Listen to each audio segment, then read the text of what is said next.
Okay, so welcome everyone to another instantiation of our seminar series on games and interactive media. So we have a nice lineup of speakers again this year or this quarter. All the talks are recorded by MediaX, so you can see them also online. It takes about a week for them to come up there, so thanks for MediaX for their support. And the seminar series in general intends to bring together people from industry as well as academia to talk about games and interactive media in general. You all know that video games have become very prominent over the past decades in our society, but games have a much longer history. And so I think this seminar series is a nice way of reflecting on games as such, but also even if you take the word game out of all these talks, it's also a nice way of reflecting at different subject matters that are relevant to our daily life and to our society, right? So we had talks about education, about health, about citizen science, and today we have one about gender and queerness. And so it's a pleasure for me to introduce today's speaker, Bonnie Ruberg, who has done her PhD at Berkeley on a topic on new media and gender and women's studies.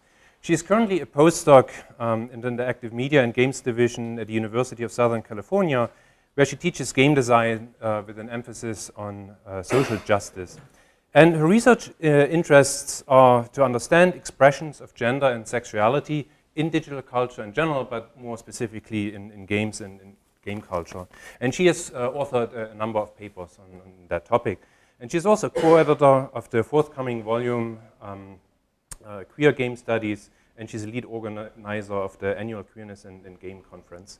And today she will give a talk on the topic Queerness in Video Games, Identity, Community, and Design. So welcome, Bonnie Ruberg. Hi, thanks very much for having me. Thanks very much for being here. I'll say before I start that I tend to think of myself as operating at the intersection of a few different forms of scholarship and forms of industry. So I'm at game design and game industry conferences. I'm at academic conferences. I used to be a games journalist. And what that means is that when you give a presentation, you never quite know what kind of presentation to give, because each of those spaces is a little bit different. So what you have today is a somewhat more formal academic presentation. It is written, it will be read, hopefully, in my most entertaining voice. But just to keep in mind that this is one register of doing this kind of work in games, but this could take many different forms. And I think you'll see that in the presentation itself.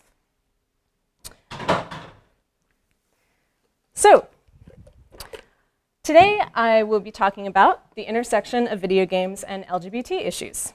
Specifically, I'll be exploring video games from the perspective of queer studies and placing games in dialogue with formulations of queerness.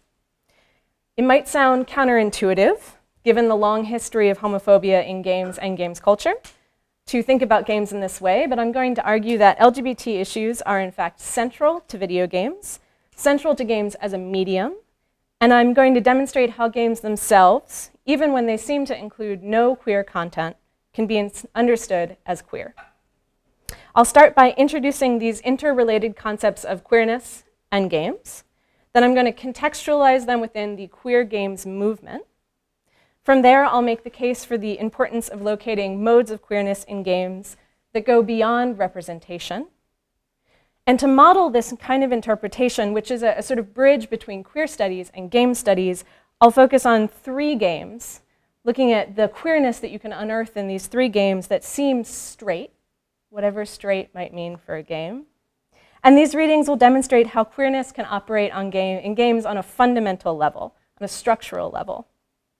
Together, these games and these opportunities for queer experience will demonstrate for you that queerness in video games is not a niche issue, it's not a minority issue. To the contrary, queerness represents a powerful framework through which to reinterpret and reclaim video games of all kinds. The insights that emerge from these readings, reading through the queer lens, also testify to the importance of attending to the body and its desires in the study of emerging media and digital cultures more broadly. So let's start by unpacking these terms, queerness and video games. What is queerness, and how does the word queer differ from gay or LGBT? So for many of you who work on queer issues, this distinction might already be very familiar, But queerness in games is a very new topic. It's a very new area for games, so I think it bears articulating what queerness might mean. Whereas LGBT shorthands a specific set of identities, lesbian, gay, bi, trans, queer operates as an umbrella term. It encompasses all forms of non-normative gender and sexual expression. It was originally used as a pejorative, but now queer has been widely reclaimed. Today, queerness is as much an ethos as a marker of identity. For some, that ethos is joyful and utopian. For others, it's fierce and rebellious. Like a soap bubble, this is an image I really like a soap bubble, queerness shimmers, resplendent but impossible to grasp. At its most basic, queerness is the desire to live life otherwise, to reject the dominant norm.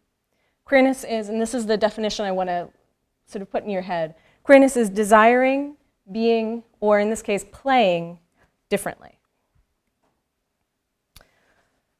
So if that's queerness, what are video games? This is another question that seems simple, but it actually has a complicated answer. So figuring out what does or doesn't count as a video game has been the subject of a lot of discussion in game studies over the decade, and in games culture as well. Although those who study games have likely tired of this debate, it's important to note that the parameters by which the medium is defined are neither objective nor apolitical. Attempts to police the definition of video games often reinscribe pre-existing biases related to gender, race, and class.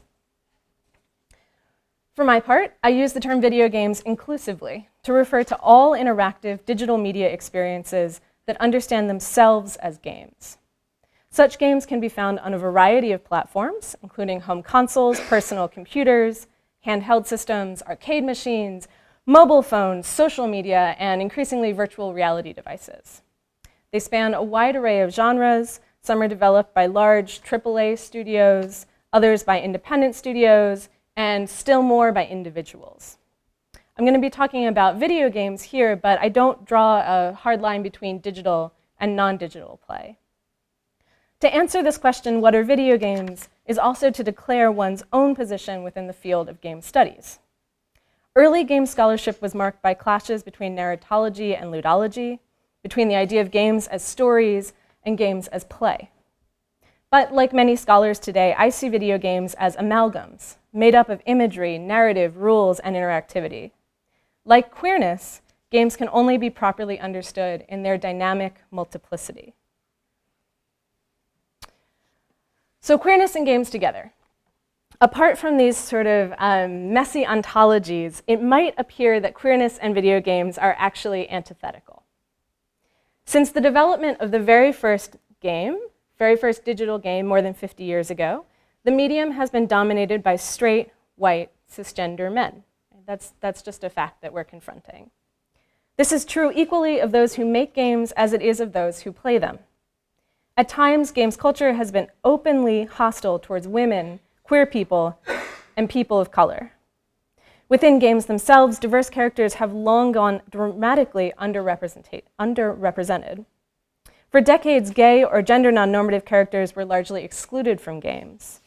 While LGBT guilds in virtual worlds like World of Warcraft provided these small pockets of queer community, and pioneering figures like Danny Berry increased awareness for transgender developers, queer players still found themselves largely erased by the medium that they loved, until recently.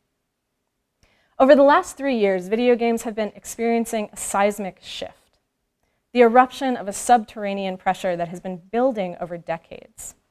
Gender, sexuality, and to a lesser extent race have become central talking points in public discussions of games, the games industry, and games culture.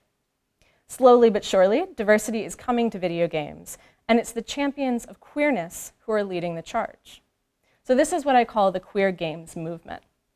The queer games movement describes a rapidly growing, if not entirely unified, community of game makers, cultural critics, and scholars working together to imagine a new future for video games, one in which diverse identities play a central role.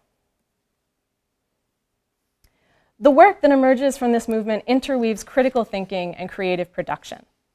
Since 2012, a veritable wave of independent queer games has crashed upon the North American game scene. Some of these games, like Gone Home or Coming Out on Top, tell tales of queer romance. Others, like Read Only Memories or Undertale, integrate queer and gender non-normative characters into their game worlds. A huge number of games have also been developed by individual queer game makers, like Anna Anthropy or Maddie Bryce, who've used these accessible development tools to explore topics like gender transition, BDSM, and polyamory through play. Meanwhile, communities of queer players are rapidly growing. GamerX, which just happened a few weeks ago in San Jose, attracts about 2,500 attendees each year. That's a gay gaming expo. Large studios are increasingly including diverse characters in their games. And on the academic front, the subfield of queer game studies, of which I'm proud to be a part, which is exemplified by the work at the annual Queerness and Games conference we run up at Berkeley each year, that subfield is blossoming. So this is an exciting time to be working on queer games, but it's also a frightening one. As games have begun to diversify, the pushback from reactionary gamers has drastically intensified. Many women who design or publicly comment on games have found themselves the subjects of vicious, misogynistic online attacks. Simply speaking the name of this ongoing hate campaign can bring down its wrath. I hope you haven't encountered this, but if you have my sympathy. It's no coincidence that such acts of aggression come at the same moment as the rise of diversity in games. The status quo is being unsettled, and video games are changing.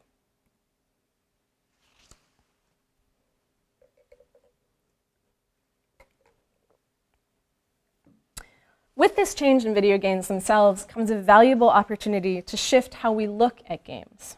So I've just told you this one narrative, this one way of understanding queerness in games, and that's the narrative of how queerness has finally come to video games, right? But I want to also tell you a counter-narrative. And that counter-narrative is about how video games have always been queer. Most of the discussions of LGBT issues in video games focus on representation, whether games include queer characters, queer romance, whether queer players are welcome in game spaces. Representation of this sort is immensely important. Ensuring that LGBT subjects have a visible place in this widely popular art form is nothing less than a matter of social justice. But locating the queerness inherent in video games themselves requires thinking about queerness beyond representation. It requires thinking about queerness as an ethos, about queerness as a way of being differently. The idea of queerness in games beyond representation has been taken up by designers like Colleen Macklin and Naomi Clark, who use their creative work to explore queer game mechanics. I approach this topic a little bit differently. I approach it from the perspective of a queer studies scholar and also from the perspective of a queer player.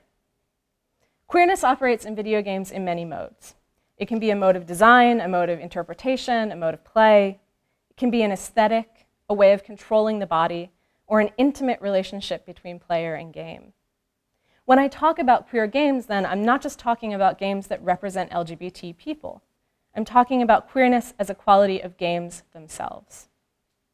So to demonstrate how this queerness beyond representation idea manifests in games, I've chosen 3 games from an infinite number of possibilities, 3 games with no explicitly queer content, each more seemingly heteronormative than the last, and each more fundamentally queer. Together, they represent different genres, different modes of production, and this attests to the relevance of queerness to a wide range of games. Some of these games are going to seem silly or absurd, but remember that absurdity, too, is a tool in the work of playing queer.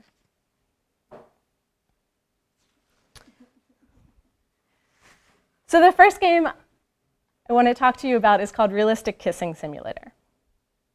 Created in 2014 by indie game designers Jimmy Andrews and Lauren Schmidt, Realistic Kissing Simulator is a short, small-scale game in which 2 players, represented by these purple and blue faces, stand together before the same keyboard and interact using their impossibly long, floppy tongues. Andrews and Schmidt describe the game as goalless. And indeed, Realistic Kissing Simulator gives its players no indication of what they should try to accomplish by poking and prodding and licking one another. What the game does emphasize, though, is consent. On the opening screen, one player must ask the other, "Would you like to kiss me?" And the gameplay will not begin unless the second player agrees. The game ends when a kisser fully retracts their tongue, signaling that they would like to end the kiss. Realistic Kissing Simulator is not without its aggressive elements, however. Players can poke each other in the eye or force their way into each other's mouths. In theory, the game is collaborative, but players often shift into a competitive mode, attempting to outpoke or outpenetrate their partner. So I think when we talk about games, it's important to see them as moving interactive objects, not just as still images. So for the other two games, I'm going to show you short videos, but I wasn't actually very happy with the videos that I was encountering online, and I didn't want to sit there and just play it by myself because that's not true to this two-player experience. So if someone's feeling up to it, if two people are feeling up to it, I'm actually going to briefly invite you up front to give this a try. We've got one, second volunteer. We've got two, come on up. So if one presses A and Z and the other up and down. Sorry, the resolution is making it a little bit hard to see.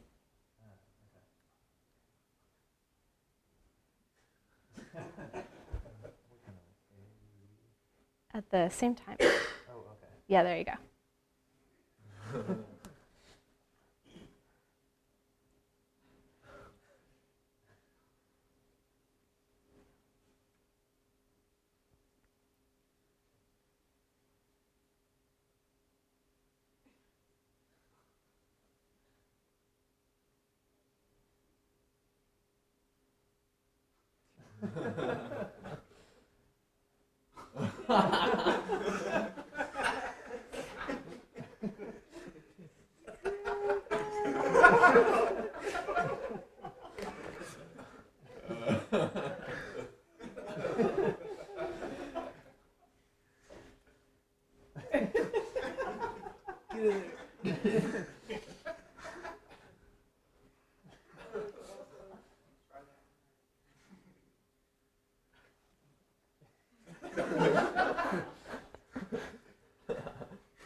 Okay, I'm going to stop you there.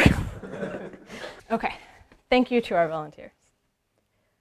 So of the games that I'm discussing here, Realistic Kissing Simulator wears its queerness most clearly on its sleeve, at least in one sense.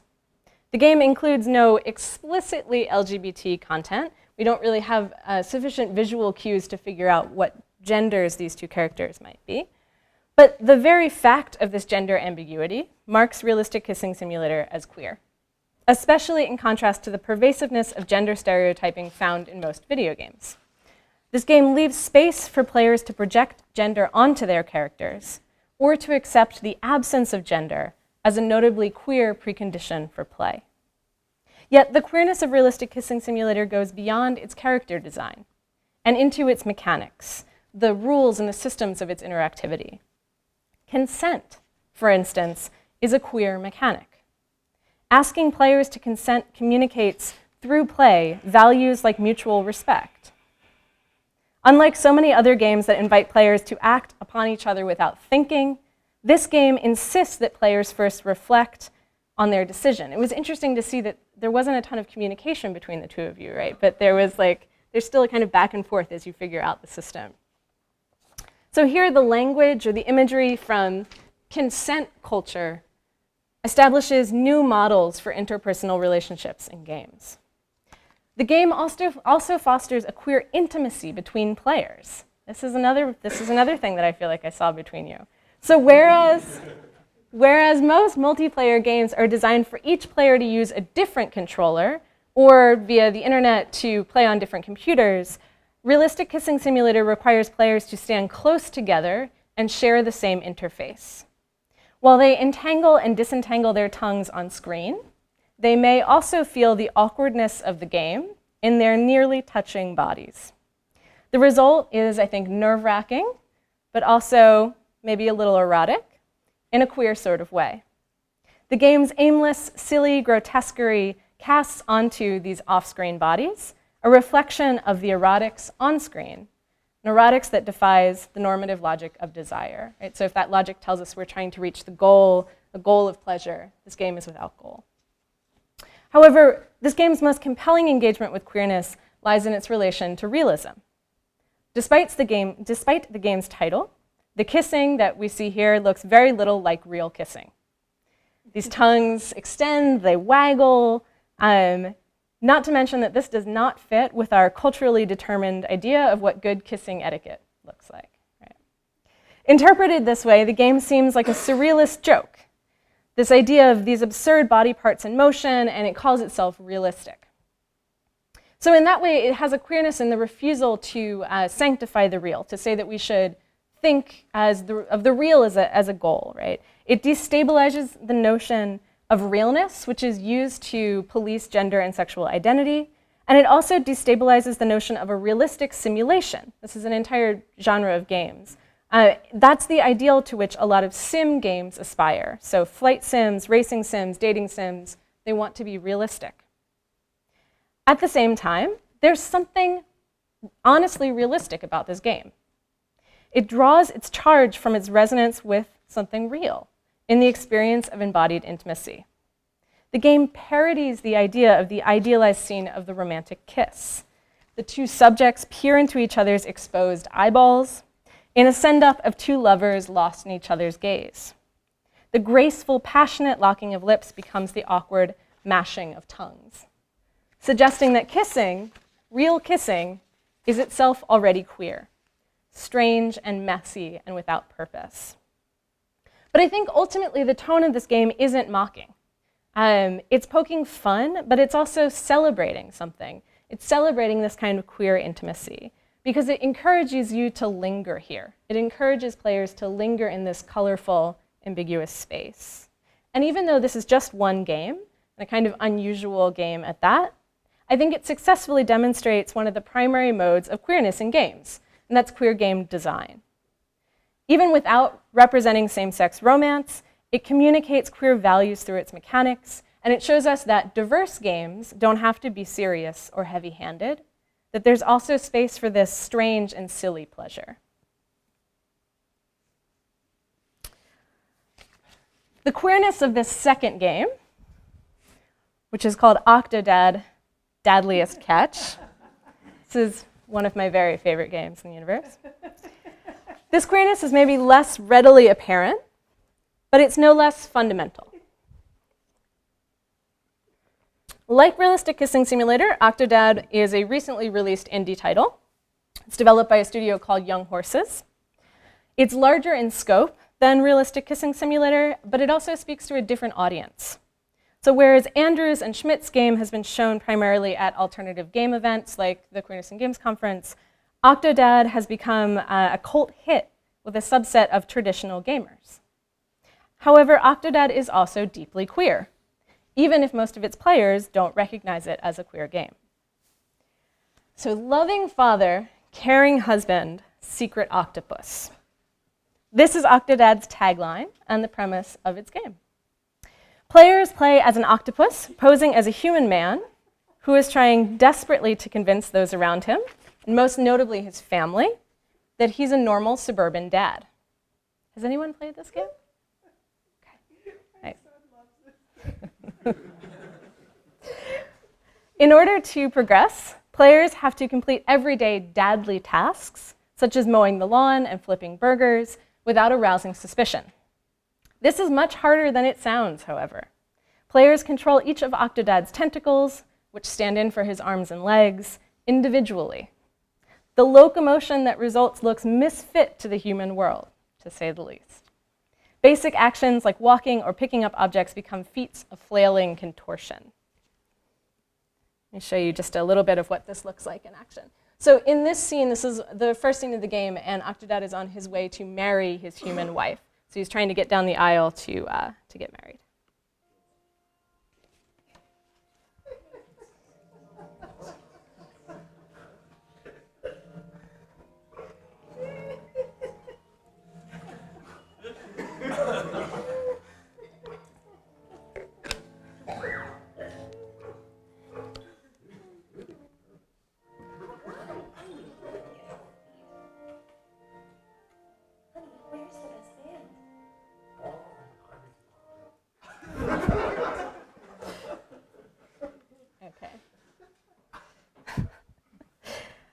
So in terms of genre, Octodad is a hybrid. It's part adventure game, part stealth game, part physics game. But the game also challenges these basic categories. Its core mechanics are stealth-based, so you're trying to move without being seen, and you see these sight lines, right, the dotted sight lines. But it also questions the idea of stealth. Most stealth games are about assassins or spies or soldiers who are sneaking in order to kill. These games are dark and serious and sincere in the fantasies of mastery they offer, mastery of visibility, mastery of knowability. Octodad, by contrast, is funny and lighthearted, and its rendition of stealth is absurd. So it takes a really considerable suspension of disbelief for us to believe that this octopus, clearly poured into a suit, is not being noticed by the people around him, right? And part of the game's humor comes from this. It comes from the idea that stealth in a game world is ridiculous, right? Because of course a game sees you because a game is built for you. In spirit, Octodad draws more from its roots in physics games. And physics games, I think, are a really fascinating genre. They've actually gotten very little attention from scholars, but they're really rich with these embodied metaphors. So some physics games look very different than this. For example, Angry Birds, which is arguably the most popular video game on the planet, is a physics game. But they all share a focus on the mechanisms of physicality. They're interested in gravity, bounce, stretch, how bodies move. Octodad belongs to a subgenre that I call body physics games, so body and physics, in which the body becomes the site of play. The most popular body physics games, like QWOP, translate the human form into an uncooperative collection of moving parts. The pleasure of these games lies in the thrilling discomfort of confronting the body in pieces. Octodad 2 privileges chaos. The game revels in surrounding players with objects, like each of these posts, that they are sure to topple as they wriggle through the room. So where's the queerness in Octodad? On one level, it's about genre. It's about splicing. It's about revealing the illogic of what we usually call game logic, and that's the conventions that structure what we expect from games. On another level, Octodad's queerness can be found in the game's embrace of awkward body physics.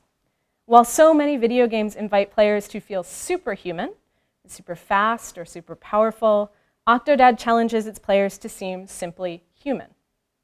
It denaturalizes the idea of the natural body, highlighting the performative nature of normalcy and gesturing towards the place of differently abled bodies in games. So one topic that's really not being talked about enough yet is, for example, disability studies in games. But the full queerness of Octodad becomes apparent only when we consider these mechanics in dialogue with the story. So let's look back at this image here. Octodad wants to be a loving father and caring husband. In one scene, he attempts to take his wife on a romantic date. You can imagine that doesn't go very well. In another, he has to prove to his son that he's as good at basketball as the boy's hero, whose name is Sports Johnson. Each of these objectives relates to performing straight masculinity. The player is playing at heteronormativity. Octodad's performance of human fatherhood reads like a kind of drag, the octopus in the man's clothing. Right? And this in turn queers the image of Octodad's middle-class, 1950s-esque nuclear family.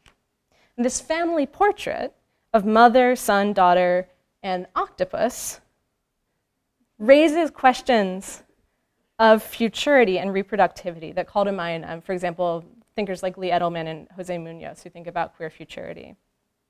Whose kids are these? Has an octopus fathered human children? This image of Octodad with his impossible family recalls images of same-sex couples with their children and the similar questions that are raised. Whose kids are these? And how are they biologically possible? The act of playing Octodad also resonates with queer experiences of visibility. At moments, the game suggests that Octodad is an octopus on the down low, a term used originally and not unproblematically to describe an African-American culture of clandestine sex between men. Octodad is indeed leading a double life, but in the game's final moments, when his wife finally learns his secret, she's actually relieved. She says, "I thought it was something far worse." So he's been acting strange, and she says, "Oh, you're just an octopus. I thought it was something far worse." What would be far worse? An affair, presumably, and given the game's emphasis on the precarious foundations of straight coupling, most likely a queer one. But Octodad is not an octopus on the down low. He is instead engaging in another queer-coded experience, and that's the attempt to pass. Passing has also historically emerged from discussions of race, but it has also come to be used when talking about sexuality and gender, so to pass as straight or to pass as cisgender. Octodad is a game about passing, but we're talking about passing for human. The procedural rhetoric of the stealth game here acts as a metaphor for trying to pass undetected under the critical eye of heteronormativity. So here, Octodad is showing us the capacity of games not just to represent difference, but to invite players to inhabit that difference. The game may seem goofy, but it can also be profoundly moving for queer players, precisely because it offers this point of embodied identification. What it feels like to play Octodad, like a sea creature flailing on land, is also often what it feels like to be queer. A misfit subject in an unruly body navigating a world that is not your own.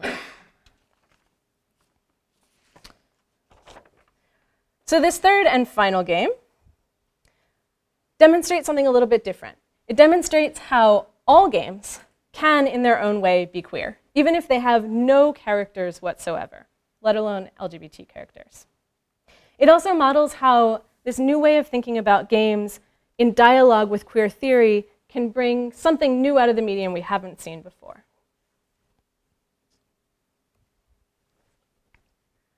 So this is Burnout Revenge. Burnout Revenge is a popular racing series, or a popular racing game from 2004. It's part of the Burnout Racing series. Burnout games are undeniably mainstream. They come from a big budget AAA studio. They appeal to the core demographic of male gamers. As a genre, racing games tend to be as straight and as macho as they come. They feature fast cars, often with scantily clad women draped across them. And they're structured around that analog for neoliberal success, driving in circles to be the first one to cross the finish line. To say that racing games generally have no queer content is an understatement. The Burnout games are different from other racing games in one key way, though. Whereas most racing games emphasize impressive cars and realistic driving physics, the Burnout games focus on the crash. Not the thrill of winning, but the blaze of glory of explosions. Like all Burnout games, Burnout Revenge has a sort of primary racing mode, a main racing mode that focuses on causing destruction to other cars, but there's also a crash mode.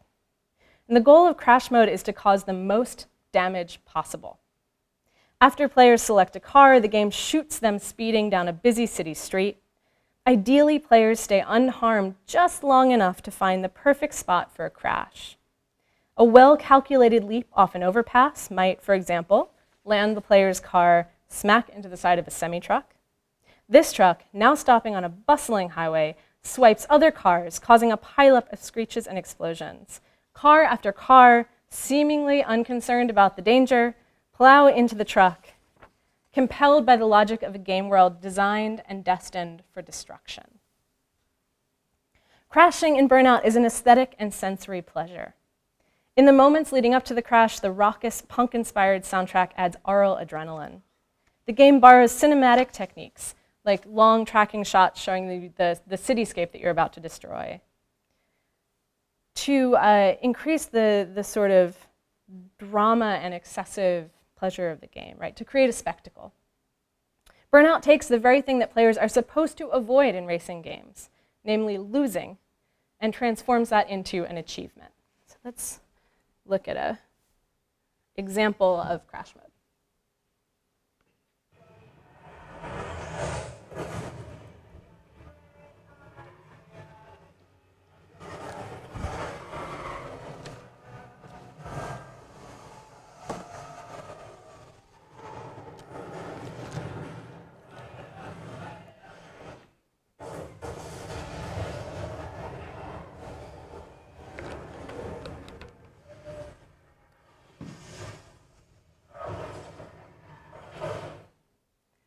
So you saw how at the end there was actually a second layer of opportunity for making a bigger crash. There was the moment where the player could press the B button, and that's for a second tier of explosion on top of the initial crash.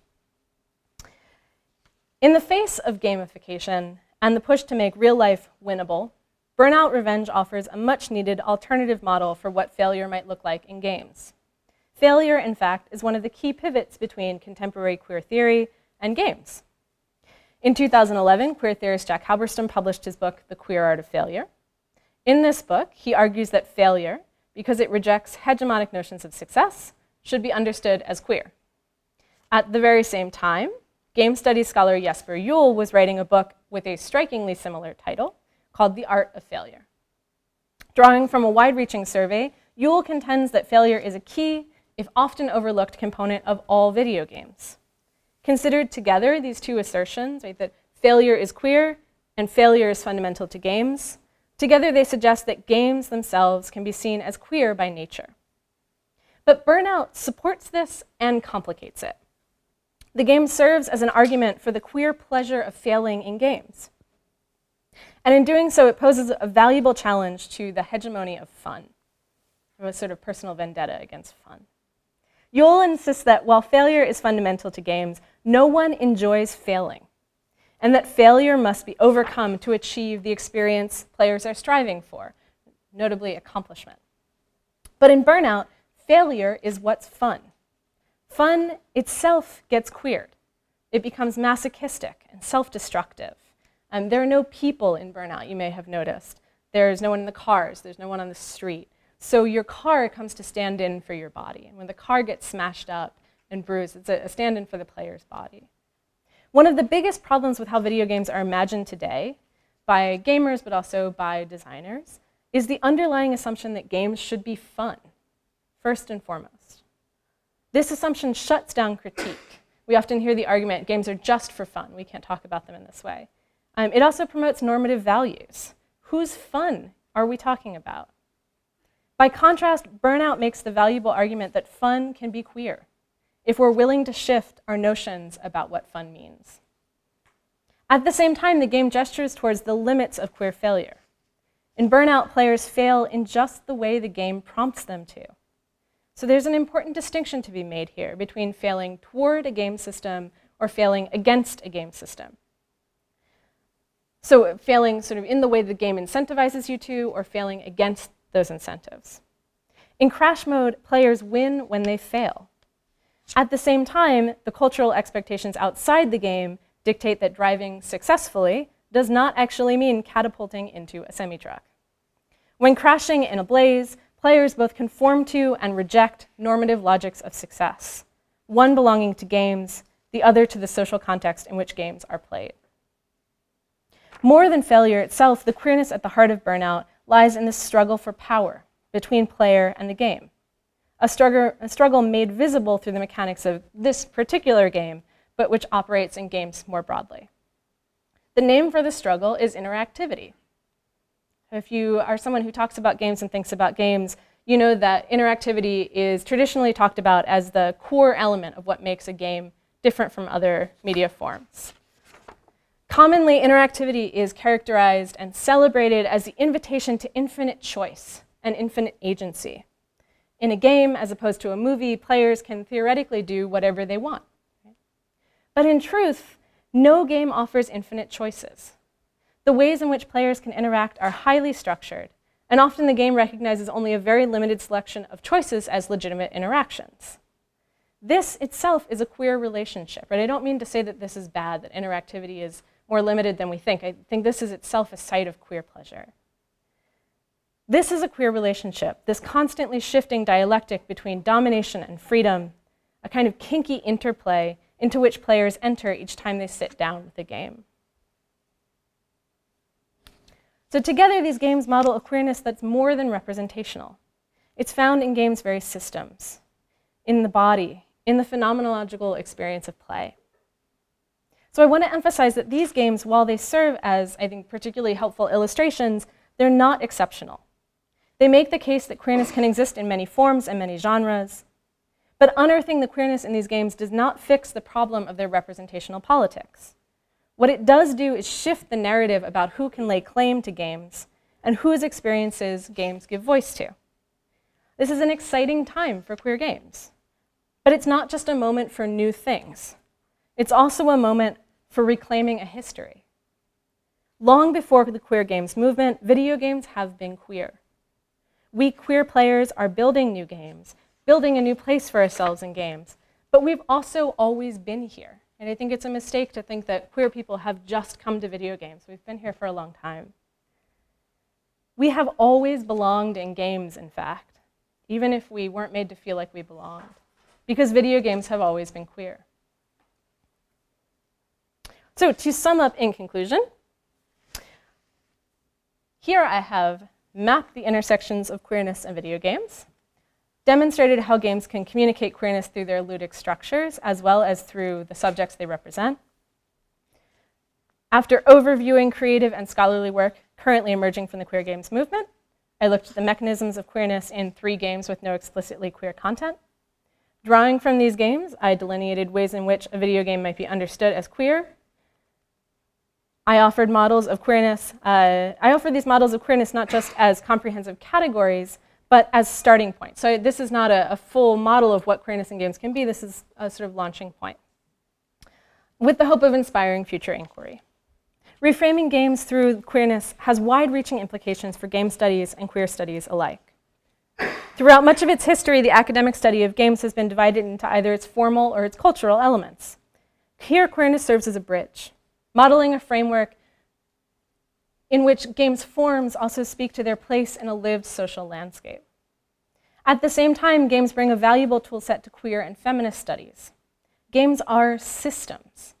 Whether they replicate, reflect, subvert, or reject hegemonic norms, they have the capacity to make visible the vectors of power that drive the machine of culture. The queerness found in games also suggests that gender, sexuality, and identity should be seen as meaningful elements of digital media across forms. Right? Expressions of the body and its desires are increasingly a matter of technology. Sexting, selfies, social networks. The body has a huge role to play in all of these spaces. But, for example, sexting is not just a cultural phenomenon, it's also a hardware phenomenon. Declaring a gender on Facebook is not just a question of communication, it's a question of computer-mediated communication. So this is a historical moment for games. From amidst the turmoil of harassment and controversy is arising a new vision for the future. It's a moment of change, and queer games are driving this change. However, the relationship between queerness and games is more than a vision of a brighter tomorrow. Truly uncovering the queerness in games means also looking back, looking under, looking inward, and looking closely. It means finding and embracing the queerness that has been here all along. Thank you.